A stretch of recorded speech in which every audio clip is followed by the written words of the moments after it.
जय हिंद दोस्तों, स्वागत है आपका भारतीय राज्य व्यवस्था एवं शासन की क्लास में। जो आज आपकी 6वीं क्लास है, मतलब 6 नंबर की क्लास है। ठीक है ना। आज हम लोग जो टॉपिक पढ़ेंगे इसमें काफ़ी इम्पोर्टेंट, बहुत ही एग्जाम के हिसाब से, मतलब एग्जाम के जरिए बहुत ही इम्पोर्टेंट टॉपिक है। तो देखना ना भूलें भाई, जुड़ना ना भूलें। जो हम लोग डिस्कस करके आराम से आपस में डिस्कस करके पढ़ेंगे। तो देखिए, इससे पहले हम लोग ने क्या क्या पॉइंट पढ़ चुका है भाई। भारतीय संविधान का स्रोत। अब हम लोग पढ़ेंगे भारतीय संविधान के प्रमुख भाग, क्योंकि लोग भाग में सबसे ज़्यादा कन्फ्यूजन में होते हैं। ठीक है ना। अगर आपको भाग तैयार हो गया तो भाग के बाद आपको अनुच्छेद बहुत अच्छे से तैयार हो जाएगा। ठीक है ना।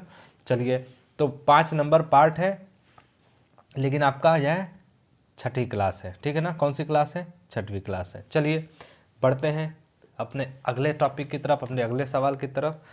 काफ़ी अच्छे तरीके से भाई क्लास काफ़ी ज़बरदस्त होने वाली है, इसलिए आप जुड़ना ना भूलें। इससे पहले पिछली क्लास में हम लोग ने भारतीय संविधान के स्रोत कहाँ कहाँ से लिए गए हैं, स्रोतों के बारे में पढ़ चुके हैं। अब भारतीय संविधान के प्रमुख भाग पढ़ेंगे। ठीक है ना। तो चलिए, ये आपका थोड़ा सा थ्योरी पोर्शन है। थ्योरी पोर्शन से ना हटके हम लोग सीधा कहाँ पे आते हैं भाई? सवालों पर आते हैं। सवाल दिया हुआ है आपका, देखिए ध्यान से। सवाल ये है कि भारतीय संविधान को कितने भागों में विभाजित किया गया है? तो भारतीय संविधान को कुल 22 भाग में विभाजित किया गया है। कितने भाग में? 22 भाग में। देखिए इसकी व्याख्या ध्यान से समझिएगा। भारतीय संविधान को क्रमांक अनुसार 22 भागों में, किसके अनुसार? क्रमांक के अनुसार विभाजित किया गया। लेकिन गणना की दृष्टि से अगर बोलेंगे तो गणना की दृष्टि से 25 भाग हो गए। कितने हो गए हैं? 25 भाग। कैसे हो गए भाई? देखिए, एक 14 है, फिर एक 14 का है, इस तरह से। ठीक, तो 1 और 2। ठीक है ना। तो गणना के हिसाब से 2 माना जाएगा 14 में, लेकिन क्रमांक के अनुसार ये सिर्फ 1 ही माना जाएगा। कितना माना जाएगा? सिर्फ 14 माना जाएगा।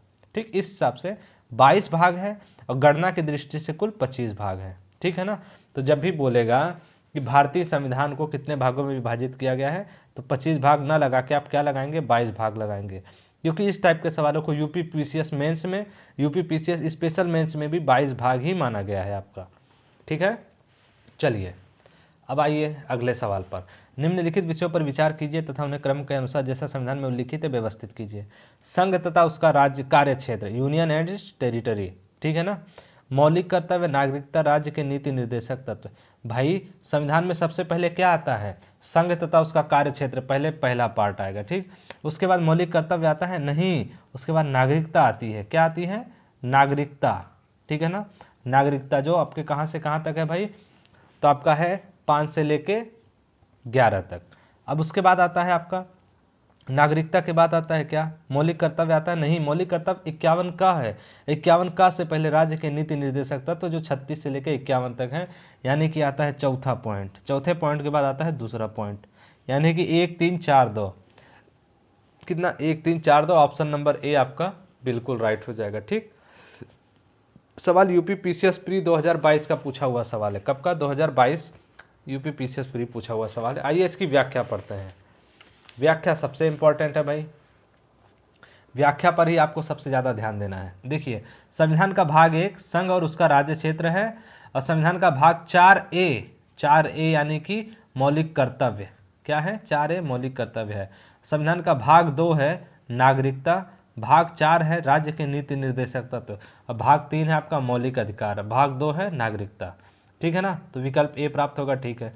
इस प्रश्न में क्रमांक पहले में, यानी कि जो अंग्रेजी में दिया है the union and it's territory, नहीं होगा। ठीक है ना। टेरिटरी बिल्कुल नहीं होगा, क्योंकि जबकि हिंदी में संघ तथा उसका कार्य क्षेत्र है, टेरिटरी हो जाएगा आपका, यूटी की बात कर देगा वो। ठीक है ना। तो जो 8वें उसमें है, मतलब और भी आगे चलकर है आपका, तो यहाँ पर क्या हो जाएगा आपका? ठीक है ना, संघ और उसका कार्य क्षेत्र हो जाएगा, यानी कि राज्यों की बात किया हुआ है। चलिए अब बढ़ते हैं तीसरे नंबर के सवाल पर। तीसरे नंबर का सवाल है, निम्नलिखित में से कौन एक सही सुमेलित नहीं है? सही सुमेलित नहीं है। नागरिकता भाग 2 में है, बिल्कुल सही। ठीक है ना। मौलिक अधिकार भाग 3 में है, बिल्कुल सही। मौलिक कर्तव्य 4A में है, नहीं, बिल्कुल सही है भाई, 4A में ही है आपका, है ना। सॉरी, 4A में है, ना कि 6A में है। किसमें? ये आपका 6 है, और 4 होता तो इस तरह दिया होता। ठीक, तो ये आपका सी नंबर गलत हो जाएगा। मौलिक कर्तव्य 4A में नहीं, 6A में नहीं, 4A में है। किसमें? 4A में। देखिए रोमन अंकों का बस उलट फेर कर दिया है। ठीक है। और राज्य जो है आपका संविधान भाग 4 में है। राज्य किस में है? अरे 6 में है। राज्य किस में है? 6 में है। भाग 5 में क्या है आपका संघ है।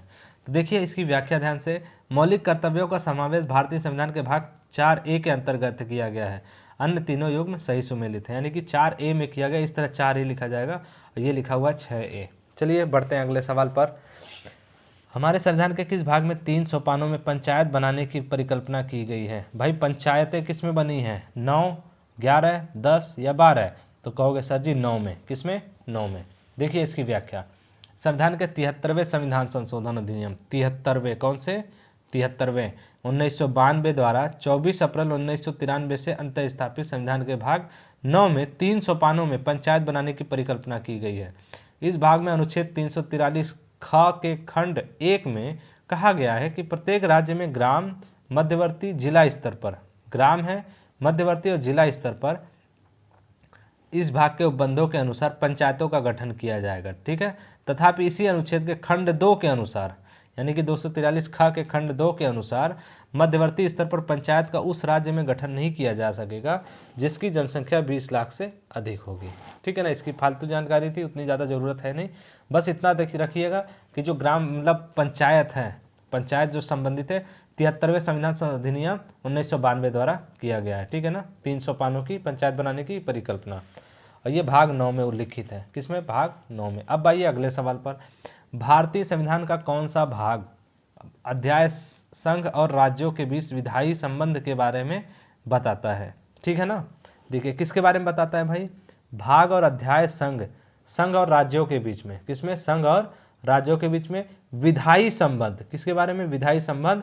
कहोगे सर जी भाग 11, भाग 11 में बताया जाता है, तो 2 ऑप्शन है, 1 और 2 अध्याय। तो कहोगे सर जी अध्याय 1 में ही बता दिया गया है विधायी संबंध के बारे में। ठीक है ना, जो संघ और राज्यों के बीच कानून होंगे उनके बारे में अध्याय 1 में ही बता दिया गया, तो ऑप्शन नंबर ए आपका बिल्कुल राइट हो जाएगा। ठीक, चलिए अब बढ़ते हैं अगले सवाल पर। अगला, सॉरी इसके पहले हम लोग व्याख्या पढ़ेंगे भाई।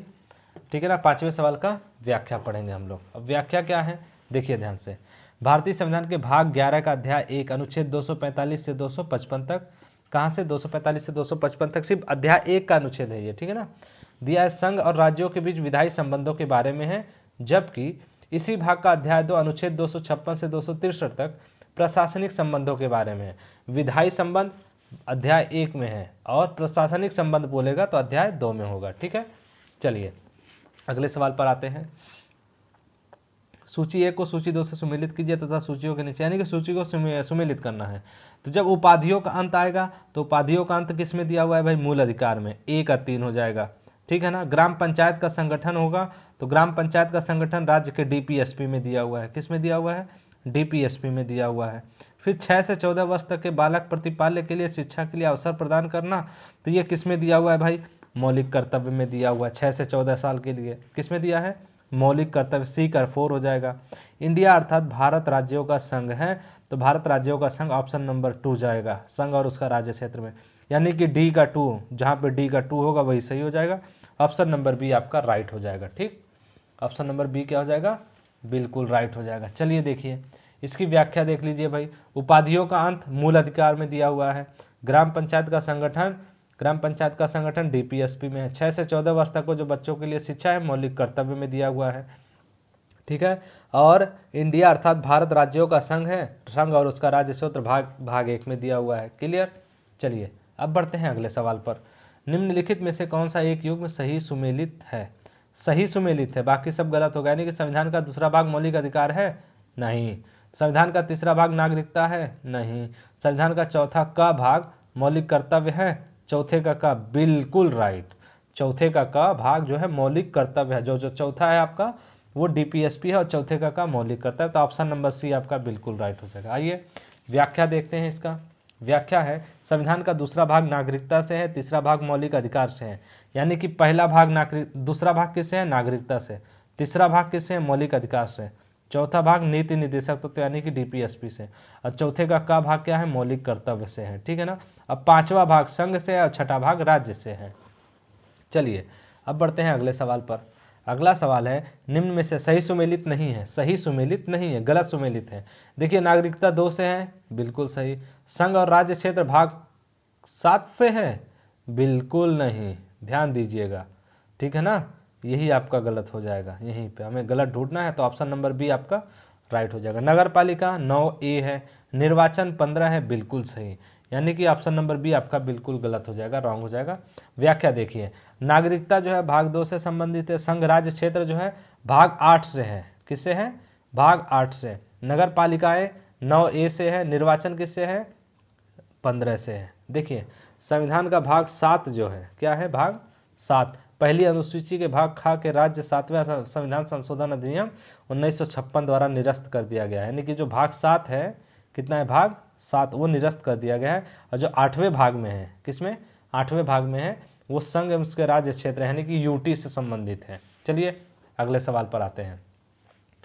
इसमें भी मिलान करना है आपको। भारतीय संविधान का भाग 9 पंचायत से है, यानी कि ए का 3 कहाँ पे है, ऑप्शन नंबर ए में, यही आपका राइट हो जाएगा। पर इसको पढ़ लीजिए, व्याख्या देख लीजिए ध्यान से। देखिए भारतीय संविधान का भाग 9 पंचायत से संबंधित है, भारतीय संविधान का भाग 8 संघ और राज्य क्षेत्र से संबंधित है, इससे पहले वाले सवाल में पढ़े, ये भी आपका यूपी पीसीएस मेंस 2009 में पूछा हुआ सवाल है। भारतीय संविधान का भाग 4 का ए मूल कर्तव्य से संबंधित है, भारतीय संविधान का भाग 9 का ए नगर पालिका से संबंधित है। क्लियर। चलिए अब आते हैं अगले सवाल पर। अगले सवाल का जवाब भी जल्द से जल्द कमेंट बॉक्स में भेजिए कि निम्नलिखित में से कौन भारतीय संविधान के अंतर्गत सही सुमेलित नहीं है। सही सुमेलित नहीं है ढूंढना है। पंचायत भाग 9 में है, बिल्कुल। नगर पालिका 9 में है, बिल्कुल। सहकारी समितियां 9 में है, बिल्कुल। लेकिन अधिकरण क्या 10 में है, नहीं नहीं नहीं, अधिकरण आपका यहाँ पर नहीं है, बिल्कुल। चलिए अधिकरण कहाँ पे है, देखिए ध्यान से। अधिकरण जो है आपका 14 का में है, किस में है, 14 का में है। 14 में आपका ISPCS है, यानी कि लोक सेवा है। उसके बाद अधिकरण आपका 14 का में है। उसी अधिकरण को आप न्यायाधिकरण भी बोल सकते हैं। देखिए व्याख्या, 73वें संविधान संशोधन अधिनियम 1992 के द्वारा भारतीय संविधान के भाग 9 के अंतर्गत पंचायतों की व्यवस्था की गई है, और 74वें संविधान संशोधन अधिनियम 1992 के द्वारा संविधान के भाग 9 का को जोड़ा गया है। देखिए 92, 73 में क्या 9 को जोड़ा गया है, लेकिन 1992 में ही हुआ था। 74 संविधान संशोधन 1992 में ही हुआ था, तो 9 का को जोड़ा गया है, जो कि नगर पालिकाओं से संबंधित है। और 97वें संविधान संशोधन सन 2011 के द्वारा संविधान भाग में 9 खा को जोड़ा गया है, जो सहकारी समिति से संबंधित है। जबकि संविधान के भाग 10 के अंतर्गत अनुसूचित और अनुसूचित जनजाति क्षेत्र संबंधी प्रावधान है, और भाग 14 का में अधिकरणों की व्यवस्था है। किसकी व्यवस्था है, अधिकरणों की। आइए अगले सवाल पर। संविधान के किस भाग में पंचायती राज व्यवस्था संबंधी प्रावधान दिए गए हैं। पंचायती राज संबंधी व्यवस्था किसमें है भाई, क्या 3 में है, नहीं। 6 में है, नहीं। 4 का में है, नहीं। 9 में है, किसमें है, 9 में। तो ऑप्शन नंबर ए आपका बिल्कुल राइट हो जाएगा। ठीक, अब बढ़ते हैं अगले सवाल पर। संविधान के कौन से भाग में पंचायती राज से संबंधित प्रावधान सम्मिलित किए गए हैं। पंचायती राज से भाग 9, आग बंद करके लगाइएगा जब भी पंचायती राज से सवाल आए, भाग 9। ठीक है, अब आइए अगले सवाल पर। अगला सवाल 13 नंबर का सवाल है, जो क्या दिया हुआ है भाई, मिलान करना है। मौलिक अधिकार, तो मौलिक अधिकार आपका भाग 3 में है, किसमें है, भाग 3 में। ए का 2 हो जाएगा, ए का 2। मौलिक कर्तव्य 4A, बी का 1 हो जाएगा। संघ किस में है भाई, संघ यानी कि आपका भाग 5 में हो जाएगा, किस में हो जाएगा, भाग 5 में। और आपात उपबंध किस भाग में है। आपात उपबंध आपका कहाँ से लिया गया है भाई, कहोगे सर जी जर्मनी से लिया गया है। ठीक, वो भी वाइमर नामक उसके संविधान से। ठीक, और आपात उपबंध भाग किस में है, कहोगे सर जी भाग 18 में आपात उपबंध है। किसमें, भाग 18 में आपात उपबंध। चलिए यहाँ से आप आंसर मिला सकते हैं भाई। अब व्याख्या पढ़ते हैं। ऑप्शन नंबर ए इसका बिल्कुल राइट आंसर था। व्याख्या, मौलिक अधिकार भाग 3 है, मौलिक कर्तव्य भाग 4A है, संघ आपका 5 है, आपात उपबंध जो है 18 है। क्लियर। अब आइए अगले सवाल पर। अगला सवाल है 14 नंबर का सवाल, यूपी पीसीएस प्री 2020 में पूछा हुआ सवाल है। निम्नलिखित में से कौन सा एक सही सुमेलित नहीं है। मूल कर्तव्य 4 का में है, बिल्कुल सही है। राज्य जो है 6 में है, बिल्कुल सही। भारत का महान न्यायवादी क्या 8 में है, ध्यान दीजिएगा। भारत का महान न्यायवादी एक अनुच्छेद के रूप में दिया हुआ है, ठीक, जो 76 अनुच्छेद है, ना कि भाग 8 में। भाग 8 में तो हमारे केंद्र शासित प्रदेश आते हैं। संघ और राज्यों के अधीन जो सेवाएं हैं ISPCS 14 में है, बिल्कुल सही। ठीक, तो ऑप्शन नंबर सी गलत हो जाएगा, देखिए ध्यान से। मूल कर्तव्य भाग 4A में है, राज्य 6 में है, भारत का महान्यायवती भाग 5 के हिस्से में अनुच्छेद 76 में है। किसमें है? अनुच्छेद 76 में। संघ और राज्यों के अधीन जो सीमाएं हैं 14 में है। और भाग 13 में भारत के भीतर, जो भाग 13 दिया हुआ था इससे पहले सवाल में, तो भाग 13 में भारत के भीतर व्यापार, वाणिज्य और समागम संबंधी उपबंध दिए हुए हैं। ठीक है ना। अब व्यापार, वाणिज्य, समागम संबंधी उपबंध कहाँ से लिए गए भाई? ऑस्ट्रेलिया से। कहाँ से? ऑस्ट्रेलिया से। अब आइए अगले सवाल पर। अगला सवाल है 15 नंबर का सवाल, जो काफ़ी इंपॉर्टेंट सवाल है भाई, क्योंकि यूपी आरओ मेंस 2013 में पूछा हुआ सवाल है। मिलान करना है आपको, तो मिलान करने के लिए देखिए ध्यान से। संविधान का भाग 15 है, तो 15 किससे है भाई? निर्वाचन से है। तो ए का हो जाएगा 4, ए का कितना हो जाएगा? ए जो का हो जाएगा 4। संविधान का भाग कितना है? 16 है, तो 16 आपका किससे है भाई? कुछ वर्गों के संबंध में विशेष उपबंध, यानी कि बी का हो जाएगा 3। उसके बाद संविधान का भाग 17 क्या है? 17 राजभाषा है, तो सी का हो जाएगा 2। ठीक है ना।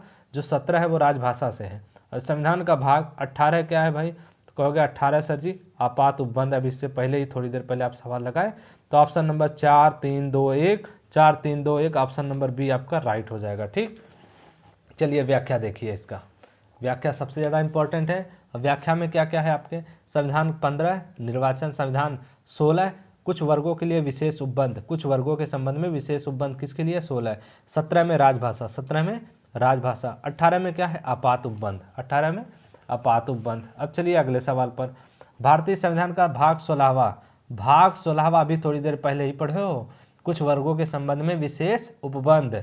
तो भाग 16 संबंधित है किससे? कुछ वर्गों के संबंध में विशेष उपबंध। ठीक है ना। तो ऑप्शन नंबर 16 का डी राइट हो जाएगा। ठीक। चलिए, तो इसके बाद हम लोगों ने जो संविधान के भाग हैं वो पूरे तरीके से, अच्छे तरीके से कंप्लीट कर लिए हैं। अब जो हम लोग अगला पॉइंट पढ़ेंगे, संविधान में अनुच्छेद, जो हम लोग मेन एग्जाम में जो पूछा हुआ है, किस किस के एग्जाम में? IAS, PCS, ठीक है ना, MP PCS और CG यानी कि छत्तीसगढ़ PCS, ठीक है ना, या जितने भी अपने आसपास के क्षेत्र में होते हैं exam, UDC LDC UDC LDC जो भी एग्जाम है ना, जितने भी एग्जाम हैं उन सब में पूछा हुआ जो सवाल है इसमें बताया जाएगा और उसको क्लियर करेंगे हम लोग। चलिए, इसी तरह जुड़े रहिए, बने रहिए हमारे साथ। और वीडियो में अगर कोई कमी हो तो ज़रूर कमेंट बॉक्स में एक बार करिए, ताकि उसे हम दूर कर दें। ठीक है ना, क्योंकि आप लोग कमी बताएंगे तभी उसमें कंप्लीट किया जाएगा भाई। चलिए, मिलते हैं अपने नेक्स्ट वीडियो में, तब तक के लिए धन्यवाद। जय हिंद।